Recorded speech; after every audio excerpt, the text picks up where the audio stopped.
In May 1940, the British Army found itself in a desperate situation. Trapped on the beaches of Dunkirk, surrounded by advancing German forces, its very survival hung by a thread. Yet just 4 years later, that same army would storm the beaches of Normandy in one of the most ambitious amphibious invasions in history.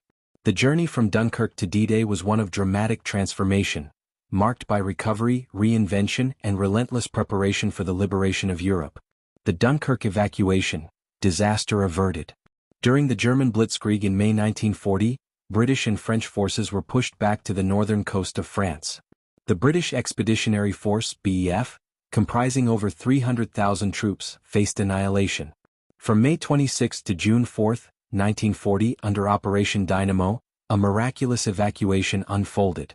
Over 338,000 Allied troops were rescued from the beaches of Dunkirk, thanks to a hastily organized flotilla of naval vessels and civilian boats. Though the evacuation saved Britain's army, it left behind most of its heavy weapons, vehicles, and supplies. The British Army returned home battered and unarmed, a force in need of rebuilding from the ground up. The years of recovery and reorganization, 1940 to 1942. After Dunkirk, Britain stood alone against Nazi Germany. The army focused on defending the homeland against a feared invasion.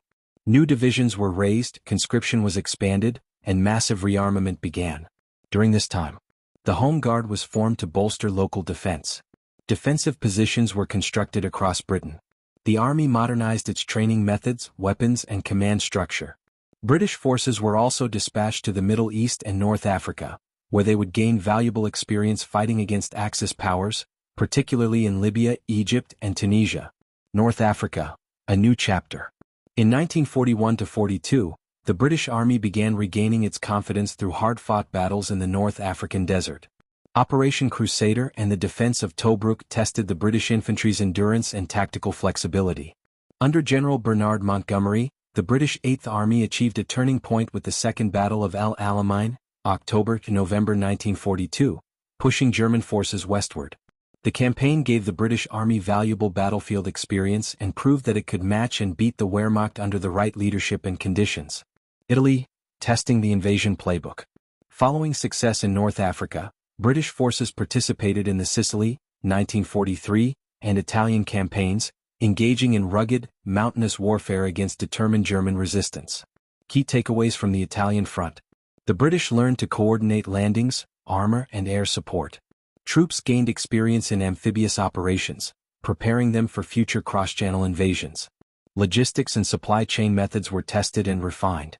Though the Italian campaign was slow and costly, it tied down German divisions and sharpened Allied capabilities. Preparing for D-Day, building the new army.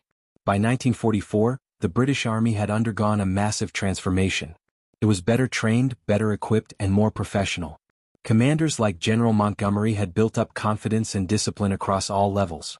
Specialized units were formed, including airborne divisions, commandos, engineers, and armored brigades. Much of this effort was aimed at one goal: Operation Overlord, the invasion of Nazi-occupied France. Britain committed 3 divisions to land on Gold and Sword beaches on June 6, 1944. Airborne troops to secure key bridges and block German counterattacks. Coordination with U.S. and Canadian forces under the overall command of General Eisenhower, with Montgomery as ground commander. D-Day, the Army returns to Europe. On June 6, 1944, British forces stormed the beaches of Normandy. Despite fierce resistance and challenging terrain, they secured key positions on the eastern flank of the invasion. Linked up with Canadian forces at Juno Beach and U.S. troops to the west. Engaged in intense fighting in Caen and the Normandy countryside. The success of the landings was a testament to the 4-year effort to rebuild, retrain, and refocus the British Army. The story of the British Army from Dunkirk to D-Day is one of resilience.